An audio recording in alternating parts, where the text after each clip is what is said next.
እያስጨነቃችሁኝ ነው ምግብ። እሺ እማዬ መታለች? አልመጣችም፣ ግን ሰሞኑን ደህና አይደለችም። ዛሬ ስመጣ በጣም ደስ የሚል ነገር ነው የምነግራት። ምንድነው? ለእኔ አልነግሩኝም? ወይኔ ሰው ክፋት፣ ወይኔ ሰው ክፋት፣ ወይኔ ሰው ክፋት። ግን እንዴ ምንድነው? እኮ እያጓጓችኝ እኮ።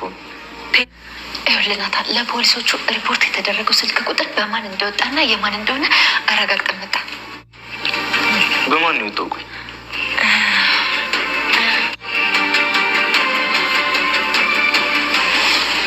ቃል ገብቻለሁ። በገባህበት ገብቼ ጉንቦና ንቄል ወስድህ ልክት ቃል ገብቻለሁ። ተዋቻ ተው በቃ አንዴ የተሳሳትኩ በቃ በሰው ሀገር ለምን ይቅር አትለኝም? በቃ ይቅር በለኝ። በቃ አልተውህ፣ እኔ አልተውህ። ያችን የመሰለች ቆንጆቴን እድሏን ሰብራ ስታበቃ ምተው ይመስላል። እኔ አልሄድም እንግዲያውስ ወሸላህን ቆርጬ አታረገው። ማሰብ ራሱ አይሆን ወስደዋለሁ ስልህ ለምን ትወስደዋለህ? እንዴት ነው ነገሩ? ማገዶ ልጅ ልጅ ተኔ ተለይቶ ምን ይሆናል?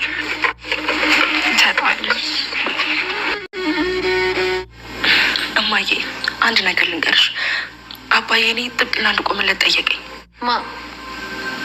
አንቺ እኮ አንቺ ልትሟገችለት? አሁን እማዬ ለአባቴ ሟገትለታለሁ። ተኤቢ እባክሽ አርፈሽ ተቀመጭ። ኤቢ ወስኛለሁኝ፣ ጥብቅና ለአባቴ ለመቆም ሁሉንም ነገር ጨርሻለሁ ስትል ለወይዘሮ ማርቲ ነገረቻት። ወይዘሮ ማርቲን በፍጹም ኤቢ ይሄ ነገር ይቅርብሽ፣ አንዳንድ እኮ ውሸቱም ሁሉ ይታሰራል፣ እውነትም ብታወጪ እውነት አይደለም ብለውም ይታሰራል። ስለዚህ ልታሳስሪው ትችያለሽ፣ ጥብቅና አይሆንልሽም ብትላት በፍጹም ይሄንን አባዬ ጠይቆኛል፣ እኔ አንቺ ልጅ አኮራሻለሁ፣ እውነትን አወጣታለሁኝ፣ በዚህ ግን ቅር እንዳትይ፣ እውነቱን ያወቅኩኝ ጊዜ እህትሽን አሳስራታለሁ፣ መድኃኒትን አክስቴን አብብ ስትል ወይዘሮ ማርቲን ጠየቀቻት። እንዳፍሽ አድርገው እኔ ለሱ ብቻ በህይወት ትኑር እያለች ወይዘሮ ማርቲ በጭንቀትና በውጥረት በህልሟ ሁሉ ሞታ እያየቻት እየተለቀሰ ታያለች። በጣም ያሳዝናል። ጊዜ አሁን ላይ በቀንም በሌትም አቻ እያለ እንቅልፉን ቀንም ሌትም ሀሳቡ አቻ ሆኗል። አቻ እየመጣ እያስደነገጠው አሁን ላይ ጭንቀትና ውጥረት ላይ ይገኛል። በጣም ያሳዝናል። ኤቢ መርማሪ አካላቱን ፊት ለፊት ተጋፍጣ ሁሉንም ነገር በጥንቃቄ ጠየቀችው። ይህንንም ማድረግ አልችልም፣ ስልክ እየተላከበትን አልሰጥም ቢላትም ለምን ነው አንተን ራሱ እከስሃለሁ ስትል አቃቢውን በጥያቄ አፋጠጠችው። ሰላም ጤና ይስጥልን ውድና የተከበራችሁ የቻናል የቤተሰቦች እንኳን ወደ ቻናል በሰላም መጣችሁ። ተወዳጁና አስተማሪ የሆነው ድራማ ተከታታይ ዳጣ ድራማ እንደቀጠለ ነው። እንግዲህ ዛሬ ክፍል 147 ተደርሷል ማለት ነው። በባለፈው ፓርት ላይ እንግዲህ መድኃኒት ብዙ ነገሮችን ሰርታ አቶ ደረጀ በህግ ቁጥጥር ስር እንዲውል አድርጋለች። ገሎኛል የሚገለኝ በማለት የድምፅ ቅጃዋን በማስቀመጥ ለህግ አካል እንዲደርስላት በመደረግ አቶ ደረጀም በግድያ ወንጀል ተጠርጥረዋል በማለት ወደ ህግ ተላልፎ ነበር። እናም እንግዲህ ወደ መጨረሻው ፓርት ላይ ስንገኝ የመድኃኒት ክንክላት በመፈተሽ ያለችው ዳጣ ካልጋው ስር ያገኘችው ነገር በጣም የሚገርም ነው። እኛ የጠበቅነው የእሷን መረጃ አልተሳፈረችም፣ የእሷን የሆነ ሚስጥር አገኘች ብለን ነበረ። ነገር ግን ሰውነቷን የቆራረጠችበትን ፔሳ ምላጭ ማለት ነው እዛ ነበር እሱን ያገኘችው። እሱን ስታገኝ በእጇ አንስታ እየሮጠች ወደ ወይዘሮ ማርቲ ጋር ነበር ሳሎን የሄደችው። ሳሎን ስትሄድ ገዜም እንግዲህ ገዳዩን አውቄዋለሁ በማለት ለህግ በቃ ገዳይ ስለሆነ አቻ ነው። አቻ ግን የሚፈልገው ገዜን እንጂ መድኃኒትን አይደለም። እሱን እያስደነገጠው ነው እየሄደ ያለው። ስለዚህ የገደላት የሚሆነው እሱ ራሱ አቻ ነው በማለት ነበረ እየሮጠ ወደ ወይዘሮ ማርቲ ጋር ሳሎን የሄደው። ሳሎን በመሄድ ማርቲን ሁለቱም እማዬ እያለች ዳጣም እሱም አንዱ ገዳዩን አውቄዋለሁ በማለት ምንድን ነው የምትለው ንገረኝ ስትለው ነበረ። ወሬ ሁሉ እንግዲህ ዝፍቅ ምልስ የሚያደርገው ገዜ ማለት ነው። ሁሉንም ነገር እትዬ አውቄዋለሁ ይላል። ምንድን ነው ንገረኝ እትዬ እማዬ መድኃኒት ክላስ ብዙ ነገሮች አገኘሁኝ፣ መድኃኒት አልሞተችም ትላለች። እንዴ የማንኛችሁን ልስማ ሲል አረጋጋው ማለት ነው። ገዜ ማለት ነው። ምንድን ነው ያገኘሽው? ምንድን ነው ምንድን ሳለ ስትል ራሷን የጎዳችው ራሷ መድኃኒት ነች። ስለዚህ መድኃኒት በራሷ ላይ ነው ጉዳት ያደረሰችው፣ ይሄንን አገኘው በማለት እንግዲህ ለወይዘሮ ማርቲ ስታሳያት እርግጠኛ ነሽ በማለት እያንቀጠቀጣት ነበረ ምላጩን ስታሳያት። አዎ እንዴት አገኘሽው? ክላሷን እየፈተሽኩኝ ሳለ እመኝታ ክላሷ ነው ይሄንን ነገር ያገኘሁት በማለት ለወይዘሮ ማርቲ ትነግራታለች። ማርቲን በመንቀጥቀጥ በፍርሃት ውስጥ ሆና እንግዲህ ወደ ባለሱቁ ጎረቤታቸው ጋር በመደወል እንግዲህ እሱን ለጣራው እስኪ በማለት ከአንተ ጋር ገዝታለች ወይ ብለው ሲጠይቁትም ቤዛ አይ ምላጭ ከኔ ጋር እኔ የለሁም ነበረ ሰሞኑን፣ ለዛ ነው ሰሞኑን ስለሌለሁኝ አላወቅኩም፣ ዘመዶች አክስቶች የሚያውቋት ካለ ብላ እንግዲህ እሱን ስታጣራውም እሱም እንግዲህ አይ አልናቃም አልገዛችም ብለው መልስ ይሰጡታል። እሱም የዚህ ጊዜ ይሄንን እሷም ስትሰማ በጣም እየተደናገጠኝ ነውና እኔ ያጣራለሁ ብላ እንግዲህ ኤቢም ያንም ምላጭ ይዛለኝና ኤቢም በጣም እየተገረመ ራሷን አላጠፋይም፣ ይሄን ያደረገችው አባዬን ለመጉዳት የሄደችበት ርቀት ነው አባዬን ስለማትወደው ብላ እንግዲህ ኤቢም በጣም እየተናደደች ትገኛለች። እናም እንግዲህ እሺ አንተ ደግሞ የሰማኸው ሲባል ገዜ እንኳን አይ በቃ ይሄ እንኳን ይቅር፣ እኔ ይሄ ቆይ አጣርቼ እስቲ እውነቱን አጣርቼ እመጣለሁ በማለት የጀመረውን ወሬ ሳይጨርስ ተነስቶ ይሄዷል ማለት ነው። ገዜ እንግዲህ ኤቢ አባቷ በባለፈው ፓርት ላይ እኔ ምንድን ነው ያለው? እኔ አባቴን ነጻ አወጣለሁ፣ አባቴ ጠበቃ አድርጎ እንድትከራከሪ ጠበቃ እንድትሆኝ ብሎ ሰጥቷታል ኃላፊነት ማለት ነው። ኤቢም የአባቷን ኃላፊነት አባቴን ነጻ አወጣለሁ በማለት ገና ይሄን ስትሰማ እንዴት አባቴ እኔን ልጁን አደረገኝ በማለት አልቅሳ ነበር የተቀበለችው። እናም ይሄንን ነገር ለእናቷ ለወይዘሮ ማርቲ ስነግራት እንዴ አባትሽን ልታሳስሪው ነው ወይስ ምንድን ፈልገሽ ነው ይሄን የምትከራከሪው? እንዴት ነው የሚሆነው? በፍጹም ስትላት እማዬን ያደርገዋለሁ አባዬ ጠየቀኝ ስትላት ነበረ።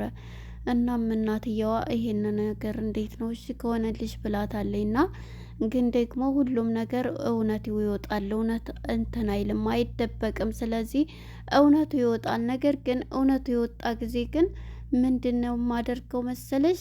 አሁን ላይ ማድረግ ያለብኝ ነገር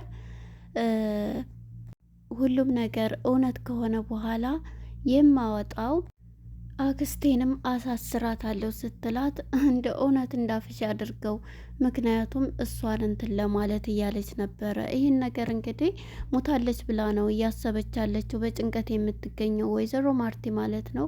ሪፖርት ካለዴ ማንስ የምታውቀው ሰው አላት እና የትስ ትሄዳለች እያለች ነው። አክስቴን ስለማታውቂያ ነው እሷ ብዙ ሰው ታውቃለች እያለች ኤቢ ጎበዟና አሁን ላይ ያው የመርማሪ የህግ ተማሪም ስለሆነች ብዙ ነገሮችን እየተማረች የምትገኘው ኤቢ አሁን የምትመረቀው ማለት ነው ለአባቷ ጥብቅና ቆማለች። እናም በዚህ የተነሳ ያንን ምላጭ ይዛለችና ይሄ ደግሞ አንድ ማሳያ ነው ስትላት እንዴ አሁን እኮ ይሄን ምላጭ ደግሞ የዳጣ አሻራ ይወጣል፣ ስለዚህ ዳጣንም ደግሞ እንዳባትሽ እዛው ልታሰር ነው ስትላት በፍጹም እማዬ በማለት እንግዲህ ኤቢ ዋና ዋና ነጥቦች የምትላቸውን በጽሁፍ ጻፈች። ስለ መድኃኒት ማለት ነው። መድኃኒት ከዚህ ቀደም ከአባቴ ጋር እንደምትነጋገር እንደምትጋጭ ብላ 5 ነጥቦችን ዋና ዋና ጽፋ ወደ ህግ አካል ጋር ይዛ ሄዳለች። ሁለተኛ ክላሷ የተገኘው ቤዛ ይሄ ነው በማለት እንግዲህ ያንን ደግሞ አስመርምረው ያው የሰው መሆኑን አውቋል። እናም እንግዲህ አቃቢውን ወይም መርማሪ አካሉን ማለት ነው ፊት ለፊት አፋጠዋለች። እነዚህ 5 ነገሮች አባቴ ደግሞ በጣም ጥሩ ሰው አይደለም፣ ሰው ወፍም አይገልም በማለት ትነግረዋለች። ይሄን አውቃለን። ስለዚህ አንቺ ግን ከሱ ጋር ያለውት ግንኙነትና በምን እንደሚጣሉ ታውቂያለሽ ቢላትም በፍጹም እሱን አላውቅም፣ ግን አባዬ ዝም ብላ አትወደውም፣ ስታየው ዝም ብላ ነው የምትከራከረው እያለች ለአባቷ ጥብቅና የቆመችው ኤቢ ፊት ለፊት ተጋፍጣለች። ስለዚህ አሁን የተደወለበትን መስመር እና ሁሉን ነገር እንድሰጠኝ እፈልጋለሁ ትለዋለች። እሱን ይቅርታ ወይዘሪት ኤቢ ማድረግ አልችልም ይላታል። አየህ አንተ ራሱ ይሄን ነው የምትለው፣ ስለዚህ እከስሃለሁ ትለዋለች። በጣም አፍጥጣ ማለት ነው። የዚህ ጊዜ ስታፋጥጠው እንዴ ማለት አዎ ህጉን እንግዲህ ህግ መጣስ ማለት ካንተ ይጀምራል።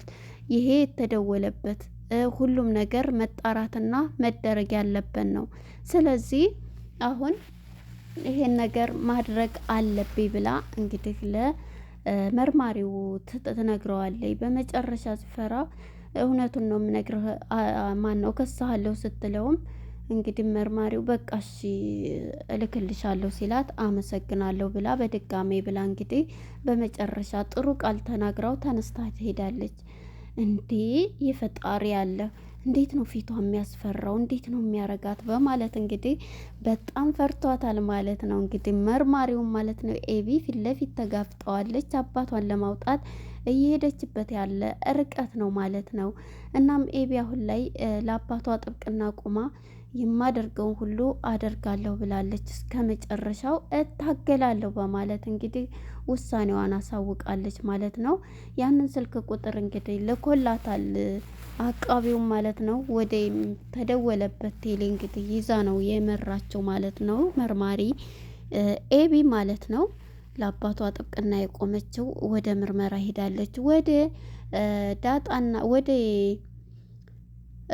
ማን ነው ገዜና ስንሄድ ገዜ አሁን ላይ በቀኑም በሌቱም እየመጣበት እህቱን አስረግዞ የመጣው አቻ ማለት ነው። አቻ እህቴን አስረግዘህ መጥተህ አንተ እዚህ ከተማ ትሞናደልልኛለህ፣ እህቴን እዛ ግን በጭንቀት እንትን ትላለህ። ዛሬ እቃህን ሁሉ እቆርጥብሃለሁ ሲለው ማለት ነው። ቆርጬው ነው የሚሄደው ሲለው በጭራሽ ይሄንማ እንዳታደርግ እንዴ! እንዴት ሆኖ ነው ይሄን የምታደርገው? በፍጹም እንዳታደርግ እንዴ! ይሄ ምን አጥር አታጥረው ልጅ አይወልድ እንዴት ነው እኔው ጋር ይቀመጥ? በፍጹም እያለ በፍርሃት የሚገኘው ጊዜ ሲሄድም ሲመጣም አቻ ነው የሚለው። እንግዲህ ከድንገት ናታን በር ሲከፍት ሩጦ ይከፍትለትና እንዴ አንተ ነህ እንዴ አቻ አቻ እያለ ምንድን ነው ሰሞኑን ጤነኛ አይደለህም እየባተተ ነው ያለውና ምንድን ነው አቻቻ ትላለህ ደህና አይደለህም ሲለው ምንም ደህና አይደለሁም በቀንም በሌትም በእንትን ውስጥ ነኝ ሲል መሳሪያ እስቲ እንዳለ ስጠኝ ይለዋል። መሳሪያ የለም እዚህ ቤት ይለዋል። እንዴ ምን ሊሰራልህ ነው ሲለው ትችላለህ እንዴ መሳሪያ መተኮስ ሲለው እንዴ ደግሞ ለመሳሪያ መተኮስ ምን ስልጠና ያስፈልገዋል ይላል ገዜ ማለት ነው። እንዴ በጣም ያስፈልገዋል እንጂ ዝም ብሎ እኮ አይተኮስም ይለዋል ማለት ነው። እንግዲህ ናታን አይ እሺ በቃ እያለ እንትን ሲለው በቃ ችግር ካለ ይሄን 2 ቀን ግን በጣም እየሰለላችሁኝ እያያችሁኝ እያለ በፍርሃት ይገኛል ይገለኛል ብሎ ማለት ነው። እና በዚህ የተነሳ እሱም እንግዲህ አቻም እየመጣ እያስደነገጠው ይገኛል። አቻም መጥቶ ከድንገት እያስደነገጠው ይሄንኑ እያለው ሳለ እንግዲህ ውሃና ምጥን ደግሞ የእሱ ላይ ድራማ እንስራበት ፈን ብለው የድንጋይ እንጀራ አድርገው ምሳ ይዘንልህ መጣን ብለው እሱም እየተናደደ እነሱን ሲያይ እየሮጠ ፊቱን እንዳዩት አልፈለገም፣ ሩጦ ይሄዳል ማለት ነው። እናም እሱም እንግዲህ እኔ ገዛኸኝ ብሎ ፉከራውን እሱ ሲሄድለት እየፈራ እያለ እሱ ሲሄድለት ግን ወንድ ያጫውተዋል። ተነስቶ ለመፎከር ይታገላል ማለት ነው። እናም በዚህ የተነሳ እነሱም ምን ሆነህ ነው ገዜ ምን ሆነህ ነው እያሉት ነበር፣ ምጥንና ውሃ ማለት ነው። እና ምግብ ሰጠነው ብለው የድንጋይ ምግብ እዚህ ፓርት ላይ ስቅ ያለው አማተበና ሊበላ እንዲህ ሲል ድንጋይ እየሮጡ እነሱ በንዴት ላይ ነው የተገኘው። እበላለሁ ብሎ እሷን ዳጣም ፍቅሩን ማነች ለዛም ፍቅሩን ተቀብለው ግን ምን ሆነህ ነው እያለችው በቃ ምን ልስራልህ ዛሬ ስትለው የስጋ ወጥ ስሪልኝ ብሏት እሷም እሺ ብላው እየሮጠች ነበር የሄደችው ተዋደው ማለት ነው። ነገር ግን አሁን ላይ ማን ነው ስሙ አሁን ላይ እንግዲህ አቻ መጥቶ እያስደነገጠው ይገኛል ማለት ነው። እንግዲህ ወደ ዳጣና ወደ